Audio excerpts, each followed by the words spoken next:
if you've seen my YouTube videos, you might have seen a video that talked about Twitch versus YouTube, right? It was a little like info thing that I did, and I talked about it for a while, just to it's because it was something I was passionate about, right? I have a small background in business and marketing and whatnot, and so I wanted to utilize those skills to see how well I can understand the streaming economy and the streaming industry. So that's kind of the style that I'm going to be doing this stream in. So sit back, relax, and if you want to chime in whenever you want, that is fine by me. We're gonna jump right in. I'm using the wrong thing. There you go. See, this is how you know it's not necessarily white. But cool. The year is 1990, and Nintendo, like many other companies, were climbing their way back after the video game crash of 1983. If you guys don't remember, a bunch of people started making a bunch of games, thus oversaturating the video game market. If you remember E.T., that was one of the big crazy games that came out and then subsequently destroyed, buried deep under the earth, never to be seen again. Thanks to that, Nintendo had to, work their way back, and they gained a lot of market share in Japan, right? They released the NES, and then they released Super Mario Bros., which really helped, solidify their stance within the video game, I guess, quote unquote, pie. But like any other company that ever existed, they have to always think ahead. They got to figure out what's the next big thing, because they couldn't just continuously make Mario games. They couldn't make, Legend of Zelda, all that. They wanted to continue expanding on their IP. So we introduced these two gentlemen. Here comes two young, bright-eyed representatives from Game Freak, a gaming magazine that, started to develop their own games in the background. Their names were Satoshi Chajiri and Ken Sugimori. Their pitch? It was a game where you could travel the world and collect these monsters of sorts. It's a collection of various creatures ranging from, cute to badass. And your end goal was to be able to catch, every single one of them. And so Nintendo was pretty hesitant on, accepting this proposal. But once they did, it began a 6-year journey working with greats like Shigeru Miyamoto and many of the other creative and talented people at Nintendo to create Pocket Monsters Red and Green. The rest was history. Hello everyone, my name is Protagonist, you can call me Protag, and today I want to welcome you guys to the inaugural episode of Let's Learn. It's a series that will delve into the marketing strategies used by games, anime, and any other medium that I might be interested in. As someone who's been very passionate about marketing, crazy enough to get an MBA while I was trying to get my master's in biotech, I wanted to learn more about the good, the bad, and the cringe of marketing. And so, as you can see by the graphic here, today's episode is going to be about Pokemon. Specifically, the newest games, Pokemon Scarlet and Violet. After what you could call one of the most, I guess, quote-unquote, mid Pokemon generations in both Sword and Shield and the Diamond Pearl, just Diamond Pearl remakes, many fans were left to wonder if Game Freak and Nintendo had just, lost the magic that came with every Pokemon release. However, with the announcement and the creation of Pokemon Legends Arceus, fans were very impressed with the more open world concept and, any of the mechanics or any of those new mechanics that could usher in a whole new era of Pokemon. So tonight, we're going to go over 3 main things about the marketing campaign of Pokemon Scarlet and Violet. We got to talk about the trailers. I'm going to kind of go in depth on each one and kind of explain their usage, why it was good, and what I think could have been better. Next, we're going to talk about Ed Sheeran. Ed Sheeran released the song Celestial, which is going to be within the Pokemon Scarlet and Violet video game. It's a very big collaboration that they're doing, especially with a mainline game. And so I wanted to talk about the effectiveness of bringing in these outside big stars to be able to promote their games like this. And then finally, can it be successful? What would it take for Pokemon Scarlet and Violet to, be a better generation than Sword and Shield? Is it through numbers? Is it through hype? What metrics should we be looking at? And so that's what we're going to talk about tonight. I hope you guys will chime in with any of your own opinions or anything like that. And yeah, let's just get right on into it. So we're first going to start off with the reveal trailer, which was actually only, 8 or 9 months ago, which is crazy to me because it feels like it was such a long time, but it's just been within this year. So let's just take a quick look. Hopefully my volume isn't too loud. I'm going to lower it a little bit. And I think it was in a Pokemon Direct that this all happened, but I know many were anxiously waiting to see what the new Pokemon was going to be. And so I believe once they saw this, people got excited. It was Game Freak, you know? They really only make one game. Oh, what's happening? Oh god, he's gonna get Jumanji'd. Look at this game. We'll ignore the trees for a little bit. I'll talk about the trees later. But damn, look at that. Look how pretty this all looks. We're gonna ignore the laggy windmills. It's okay. I know a lot of people were hoping that they might have introduced a new type because they showed that little wheel. But I think someone did the math or looked at it and was like, nah, it just shows all the 18 or so typings? Yeah, there wasn't anything new there. And then it's the starters! Weed Cat, Apple Crocodile, and Flamboyant Duck. An all-new entry releasing in late 2022. Yes. This is the year 2022. Yeah. But yeah, so that was the first reveal of Pokemon Scarlet and Violet, which was great because it did a lot of cool things. Let me switch back to here. We got an open worlds, and this time it was it looked like a fully open world. It wasn't it wasn't like Sword and Shield, how we only had one big, one area that was open, and then the rest of it was still kind of linear and it wasn't as free as people thought it was. We had better looking models. I think these models looked a lot, smoother, or, it felt more alive comparatively. I'm not, that's just my opinion. There are definitely some things about the models that we'll talk about a bit later, but we also got a release date. So this was important because there have been many trailers, many video game trailers in particular, that have come out and not posted a release date, which sucks. Because I get that you want to generate hype for your game. Not having a release date does hinder you in some ways, right? The first thing it doesn't do, it doesn't allow you to create a mental timeline, knowing when a game comes out. For example, here, late 2022, we know that it's going to come out holiday time. So we know when to theoretically expect things to come out and when we should learn more information. If you do something silly like how, Metroid 4 or even Bayonetta 3, I think, right? They were both announced and then their first trailers had no semblance of a release date. They showed that they existed, that they were in production, and then that was it. I don't even think Metroid 4 is happening still. Is that still a game that exists? It's weird. I don't like it.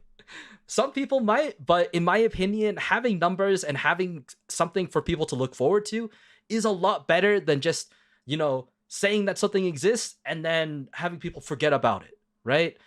How can you properly build up hype when, you're going to spend more than a year to come back to what you promised, back then? I think doing this is a really good way, or having an end date is a really good way of starting off. Now let's talk about the second trailer. So the second trailer is, I think, 4 months? It was another 4 months after that first trailer that the second one came out. Pretty short, and I think it just kind of...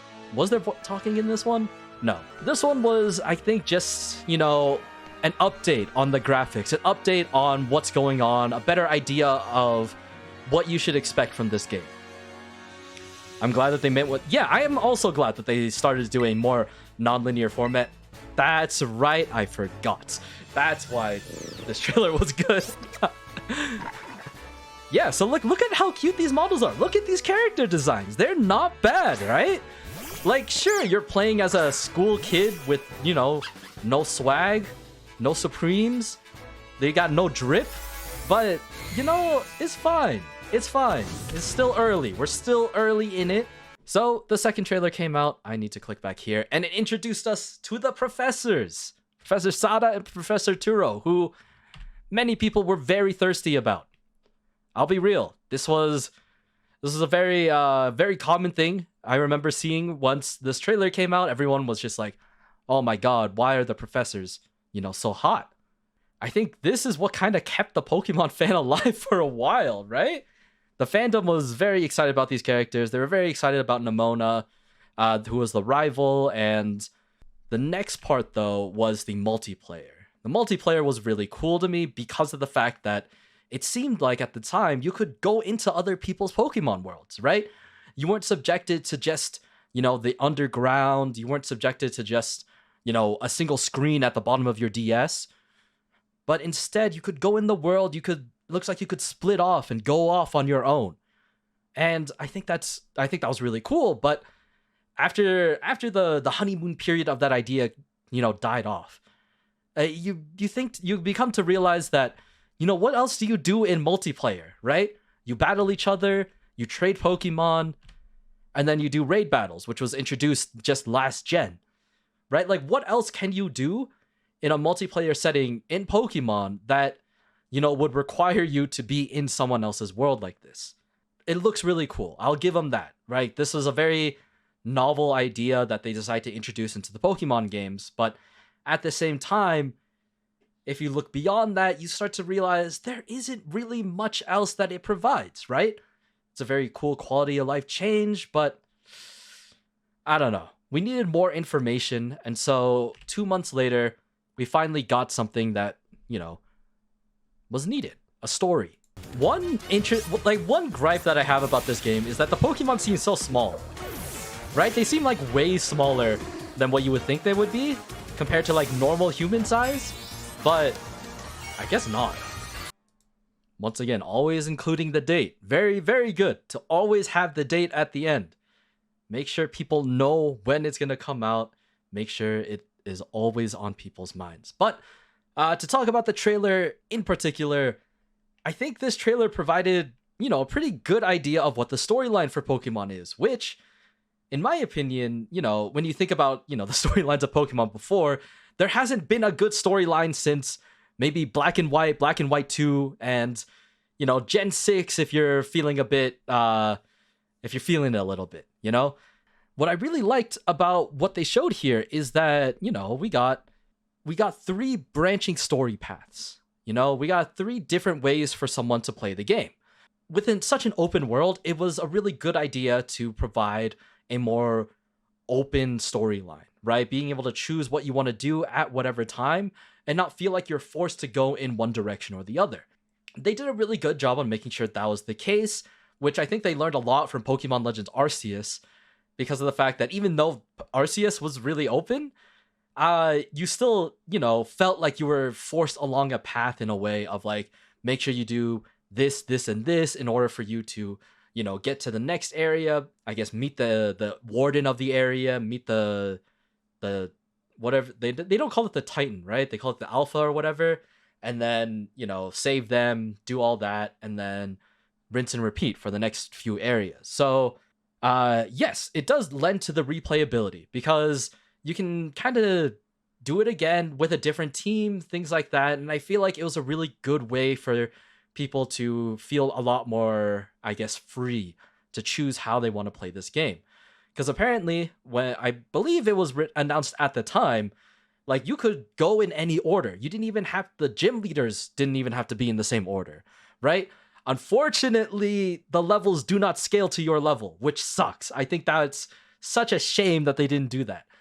But the fact that you can just go straight to the ice type gym or do all that is cool. The only problem is, why would you bring your level 5 starter all the way to the level like 40, level 50 last gym or whatever it is, right? And so I feel like it still forces you in a direction in a way, but you still can do what you can still travel to the city. You can still do all that stuff there. So I don't know. I wish that I wish that the gym leaders did scale upon your level so that you could challenge them in whichever order and not feel too bad.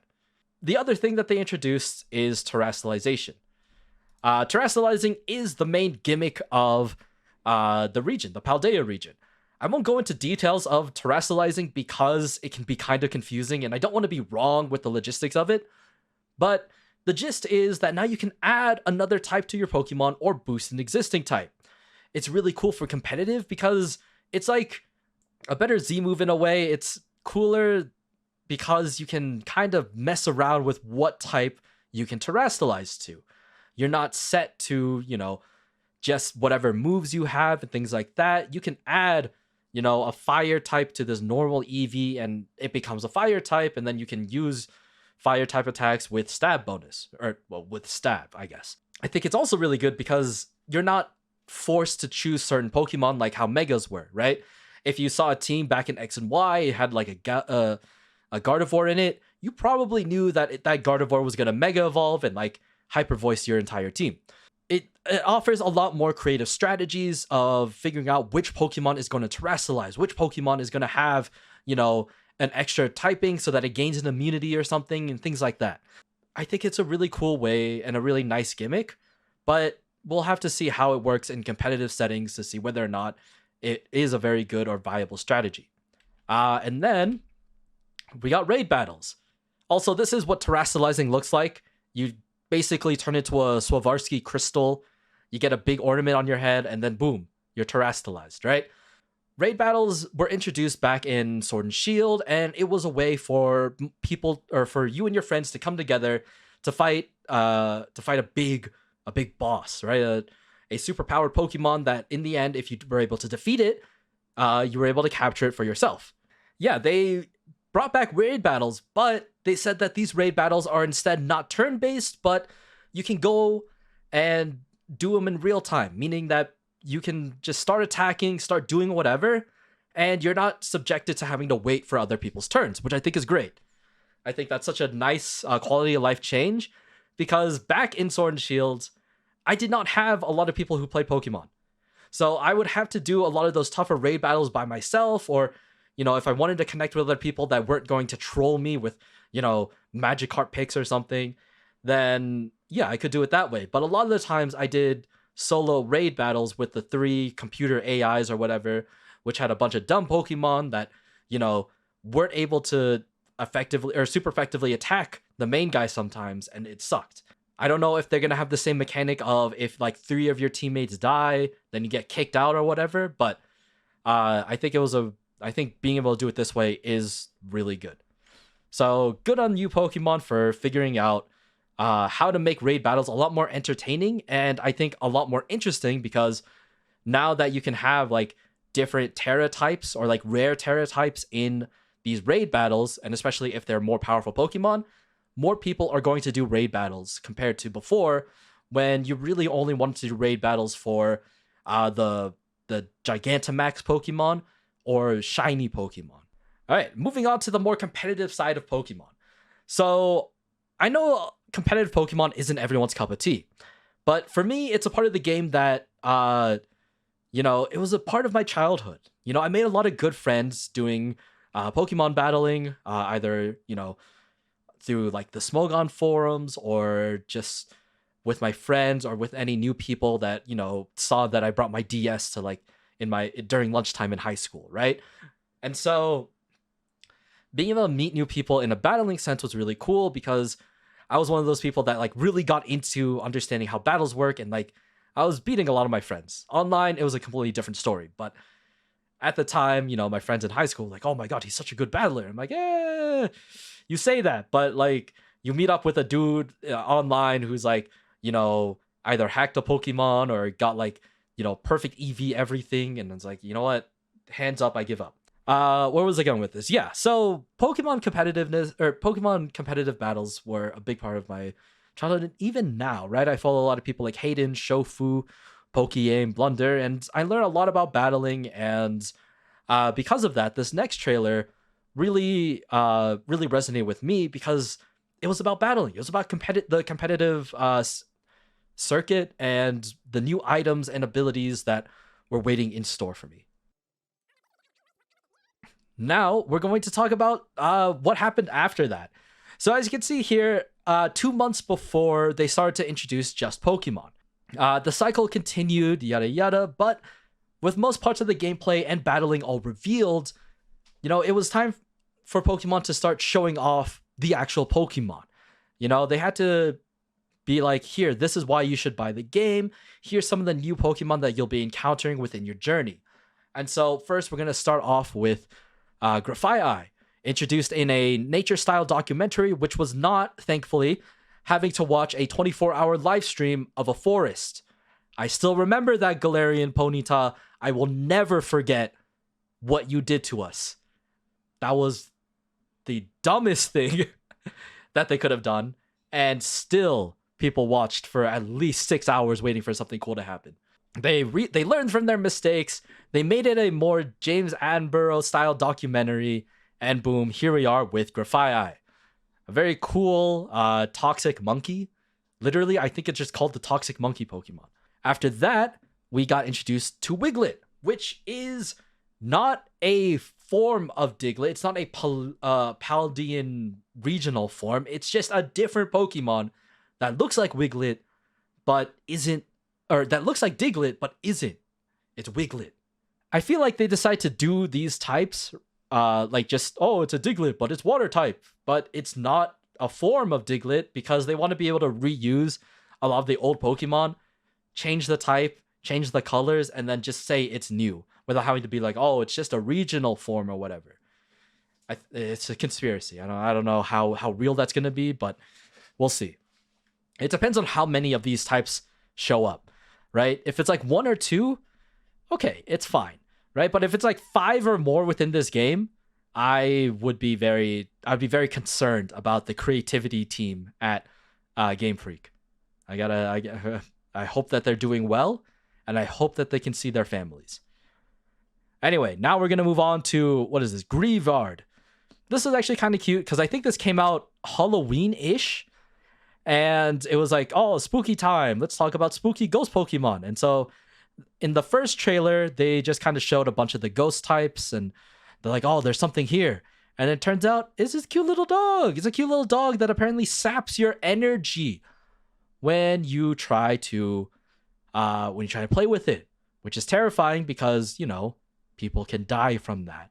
And I'm pretty sure the person who was recording this is dead. So, I mean, Greavard did its job. It sucked out the life force, and, that's just Pokemon for you. There are some creepy Pokédex entries, let me tell you. And then finally, we got Gimme Ghoul. What I really liked about this trailer, though, is that it combined or did a crossover between Pokemon Go and Pokemon Scarlet and Violet. So I know that this was something that was kind of already done with Generation 8 with Melmetal and Meltan, but I really liked that they decided to do it again, right? I liked the fact that you could play the other game in order to get all the stuff that you need for Gimme Ghoul, or you can just play the normal game. So let's talk about it. I don't have the trailer to play just because I realized that we've watched a lot of trailers already, so I'm not going to try and bore people. Ghost Dog is very cute. But Gimme Ghoul is a very interesting. The Gimme Ghoul trailers were very interesting because they had voice acting. They had a voice for Professor, I believe it's Professor Jacques, right? And then they had voice for Professor Willow, but I think he already had a voice. Maybe I'm wrong, but they had people talking to each other about the Pokemon and talking about how they discovered this Gimme Ghoul and their 2 different forms. They were naming the forms. They were doing actual Pokemon research in this trailer. It was so cool to be able to feel like you're a part of that, the part of that history of like being able to work with these professors and listen in on how they decide to, name them. Okay, the names are kind of tacky, but it's fine. It's fine. It's Pokemon. You can't expect them all to be home runs, so it's cool. Whatever. But if you recall, there might be one trailer that you're thinking of that I haven't talked about yet, but that made a really big mark on people. And that is the Iono trailer. So let's take a look at that, and we'll talk about it afterwards. Anyway, Pokemon created a streamer. They created a pseudo, I don't know if I should call Iono a VTuber or just an influencer, a streamer, whatever. But Pokemon did this. They did this to release and announce a Pokemon that isn't even that cool, in my opinion. Don't get me wrong. Bellibolt is a good Pokemon. It has a really cool ability, but they did all of this to announce one Pokemon. She does give big VTuber vibes. It's crazy. Pokemon will never do anything with this, right? They spent the money to make this trailer to announce one Pokemon, and then like obviously show off the gym leader, I guess. But that's it. And they had voice acting for it. We don't have voice acting in Pokemon games. Pokemon games have never had any voice acting. And so the fact that they voice characters like Iono, they voice Jacques, they have the potential to add this to their games, I think, right? They can take the Fire Emblem route, right? They had no voices, then they added a few voices in between, and then they did a fully voiced game, right? I don't care that they're like, a couple of years behind on that trend. If they start introducing it slowly but surely, I feel like more people would be interested and it would give more life to these characters. I feel like this is one of the biggest things that I feel like Pokemon is lacking and what they should be trying to do. Because, this is an RPG. Most of them might not have voice acting, but a lot of the new ones do. And I feel like Pokemon is still somehow behind, even though they have been keeping up with their releases, they're adding new things. I think they just need to start adding more to the world building and adding more to the story to get more people involved and, to cater a bit more to the older demographics. That's fine. This trailer is probably one of my favorites because of the fact that it really hit the influencer VTuber thing, right? When, VTubing is still pretty big. People like watching VTubers and things like that. It's great. I hope that they do more with this. I'm really hoping that streamer Iono comes back to make more videos, to do whatever. Even though the game's already out, I just want to see more, maybe with other gym leaders, whatever. Just, it's such a cool thing that I wish that they would do more with. But that's it for the trailers. We're finally going to move on. We're not going to talk about Black Adam. We're going to talk about this final, quote unquote, final trailer, right? I think this is like 14 minutes long. I'm not going to watch the whole thing. But all right, everyone. Essentially, I put this here. We're not going to watch it. I don't know why it started playing. But they recapped everything that we've already learned, which I think is fine. This is good because this came out like maybe 1 month ago, maybe even less than that, 2 weeks maybe. Either way, it's good to have one of these final trailers because it kind of brings everything together. If you didn't join Pokemon on this journey, if you didn't join the internet from the very beginning all the way till now, you can watch this, get caught up, and then boom, you're ready for Pokemon, right? So this was a really good way to end it all off. I put quotes on final because there's like one more trailer, but we'll talk about that, I guess, in the next section. So don't worry about that. But yes, this trailer is a great way to show your friends and be like, hey, this is what the new Pokemon game is going to be. This is what they got. If you like what you see, pick one up. Let's play together. It's a lot easier to play together. The accessibility of these Pokemon games have been increasingly and more and more, I guess easier. I don't know how to best describe it, but it's a lot easier to get into these games because they tell you, they did things that old games didn't do. They told you which moves are super effective now. They help you figure out what moves you should learn. They made it easier to change your natures, to change I think you can even change your Terra types now, right?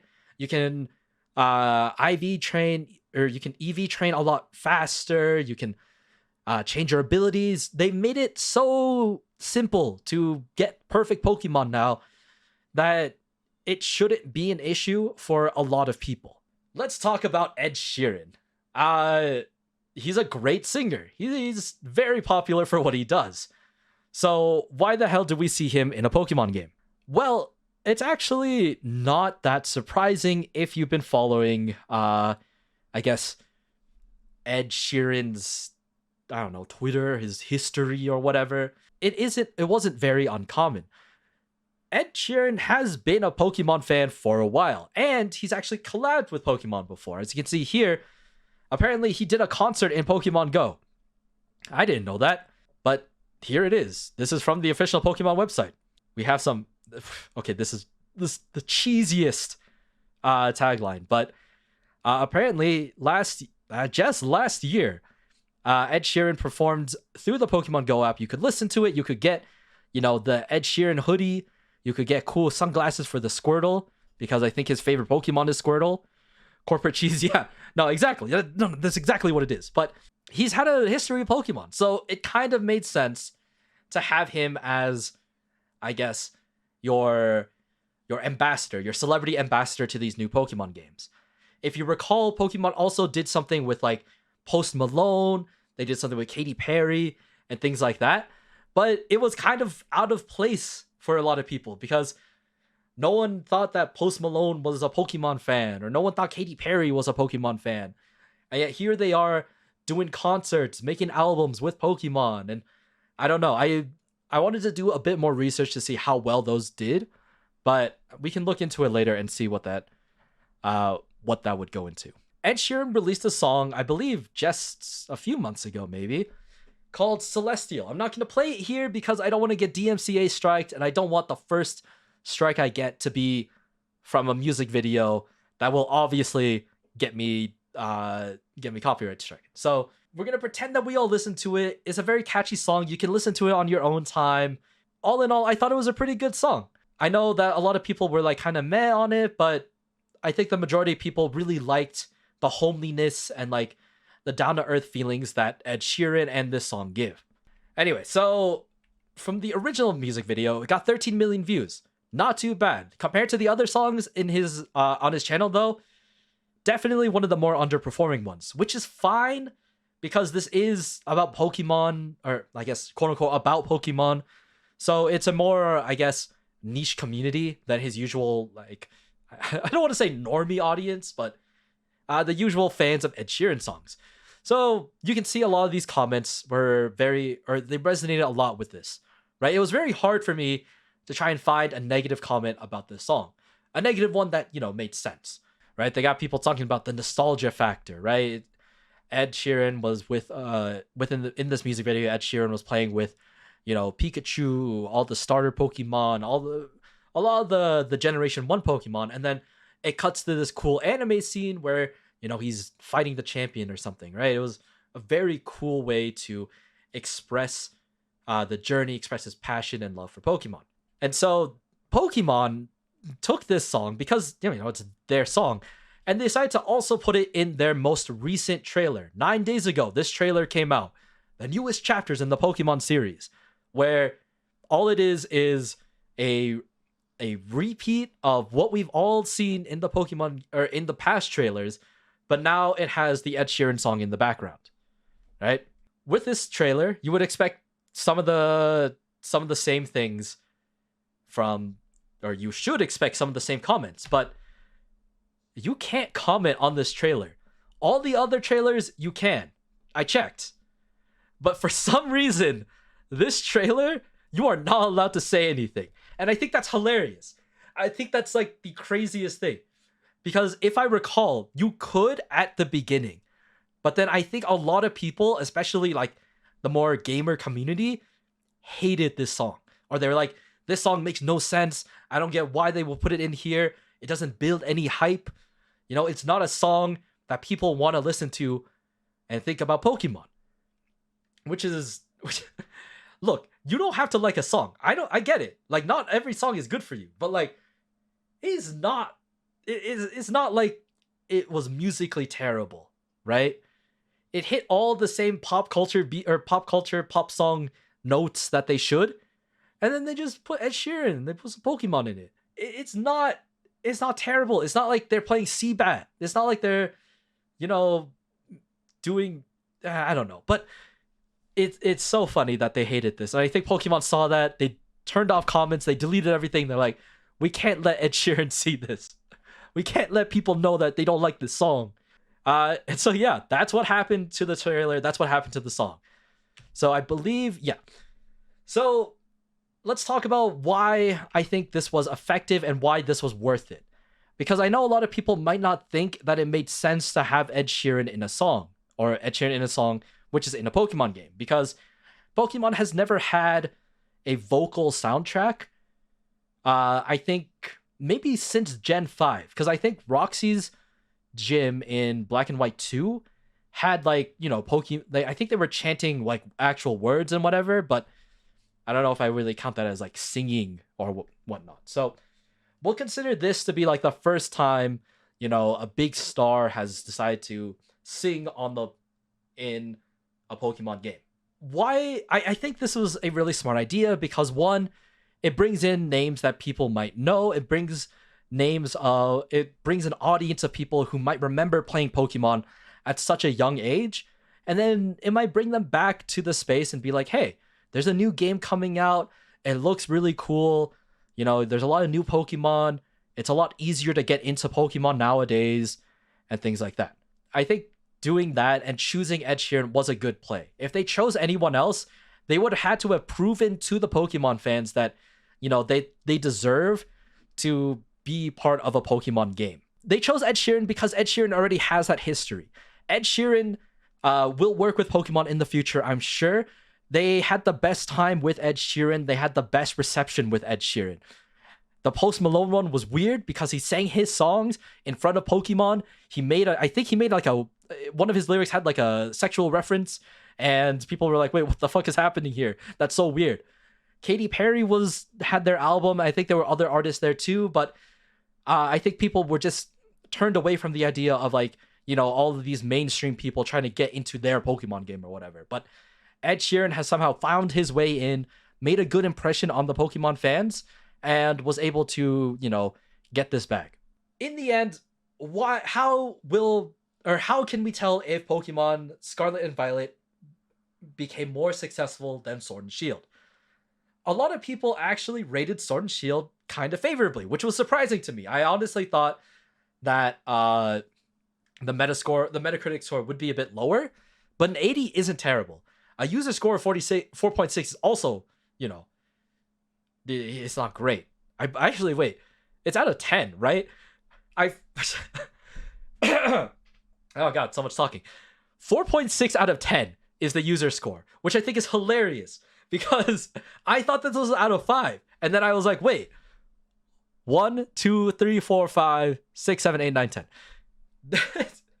People really hated it. The users hated this game, which makes sense. The general populace did not like Sword and Shield. First, it was because of the tree. Then it was because of the Pokédex cut, right? It was bring back National Dex, right? And I think overall, the linear storyline and the fake idea of having such an open world really made it hard for people to enjoy it. So what were the early reviews of Scarlet and Violet look like? I'll leave it up to, I'll let you think about it for a little bit. What you would hope it would be versus what it actually is. So this is the current scores for Scarlet and Violet. Scarlet and Violet got it's not even a bad Metascore, but a slightly less good rating than Sword and Shield, which is crazy because I think a lot of the people, especially the leakers that have been like shilling this game, are like really they thought it was better than Sword and Shield. I'm sure many people will see that this game is comparatively better than Sword and Shield because it does a lot of things that you wish Sword and Shield did, but there's still a lot of things that make this game look not so good to, I guess, reviewers' eyes.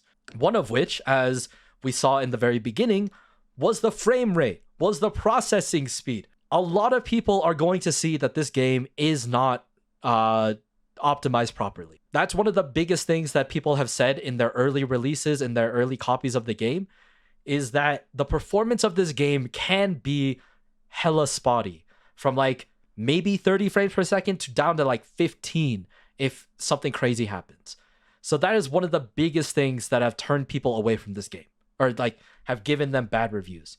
Obviously, we won't really know until the game comes out for us, but from what we could see from even other streams, right? I tuned in a little bit to Aqua's stream, right? From HoloLove, Aqua from HoloLove. I tuned into some of her stream to see, how good the frame rate was. It wasn't bad. From the 30 minutes that I watched while she was like in the overworld, I didn't see any major like lag spikes. I didn't see anything weird happen. So I don't know. Maybe it's just, the type of Switch that you have, or, some other issues, but overall, it seems like the game should be running okay, right? We'll see. Definitely let me know later on whether or not you guys are experiencing any issues, but I don't know if that's going to be enough to shut the game off and be like, it's unplayable. So after the reviews, we can also look at copies sold. Sword and Shield managed to sell 24.27 million copies, which is apparently one of the fastest selling games on the Nintendo Switch, the 5th best selling game on the Switch, and the 2nd best selling title in the Pokemon series. Now, we can chalk that up to a lot of different things. This being the first Pokemon game on the Switch really does help a lot because, people are very excited about the new Pokemon on a new console, things like that. Cool. Then they got the game and it's like, shit, this might not have been worth it. Because then you had to pay like another $60 for the other DLC. So you're essentially playing for 2 games. And with that, you got some new Pokemon, but you just got more Pokemon added to your Pokédex, right? You were paying to upgrade, you're paying to allow more Pokemon into the Galarian region, which I think was hilarious. And hopefully, hopefully this trend doesn't continue, but I would not be surprised if it does, right?